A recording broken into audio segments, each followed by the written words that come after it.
మధ్య కాలంలో తిరుమలలో రీల్స్ పేరుతో వెకిలి చేష్టలు చేస్తున్న ఉదాంతాలు ఎక్కువ అవుతున్నాయి. ఇవి భక్తుల మనోభావాలను దెబ్బతీసే విధంగా ఉంటున్నాయి. ఇలాంటి వాటిపై తిరుమల తిరుపతి దేవస్థానం కన్నెర చేసింది. ఇకపై తిరుమల శ్రీవారి ఆలయం ముందు లేదా మాడ వీధుల్లో వెకిలి చేష్టలు డాన్సులతో రీల్స్ చేస్తే వారిని విజిలెన్స్ సిబ్బంది గుర్తించి కఠిన చర్యలు తీసుకుంటారని హెచ్చరించింది.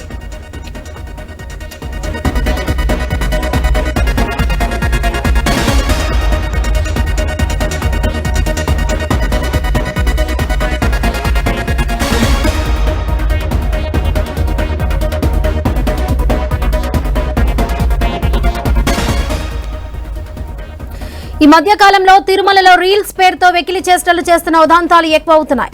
ఇవి భక్తుల మనోభావాలను దెబ్బతీసే విధంగా ఉంటున్నాయి. ఇలాంటి వాటిపై తిరుమల తిరుపతి దేవస్థానం కన్నెర చేసింది. ఇకపై తిరుమల శ్రీవారి ఆలయం ముందు లేదా మాడ వీధుల్లో వెకిలి చేష్టలు డాన్సులతో రీల్స్ చేస్తే వారిని విజిలెన్స్ సిబ్బంది గుర్తించి కఠిన చర్యలు తీసుకుంటారని హెచ్చరించింది. ఇదే విషయానికి సంబంధించి పూర్తి అప్డేట్స్ మా ప్రతినిధి వర్మ అందిస్తారు. వర్మ,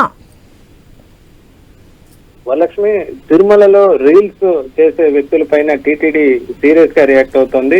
గతంలో కూడా అనేక సార్లు తిరుమల శ్రీవారి ఆలయ మాడ వీధుల్లో గాని తిరుమల ఇతర పరిసరాల్లో కూడా రీల్స్ చేస్తూ కొంతమంది వెకిలి చేష్టలు చేస్తూ కూడా సోషల్ మీడియాలో వైరల్ అయిన సందర్భాలు అయితే ఉన్నాయి. అప్పుడు కూడా టీటీడీ ఇదే రీతిగా స్పందించింది. ఎందుకంటే తిరుమల పూర్తిగా ఆధ్యాత్మిక ప్రదేశం అని, ఇక్కడ భక్తి భావంతోనే ఎవరు వచ్చినా కానీ రావాలని, ఇది పర్యాటక ప్రాంతం కాదు, వినోదాత్మక విహార ప్రాంతం కాదంటూ కూడా టీటీడీ గతంలో అనేక సార్లు స్పష్టం చేసిన పరిస్థితి అయితే ఉంది.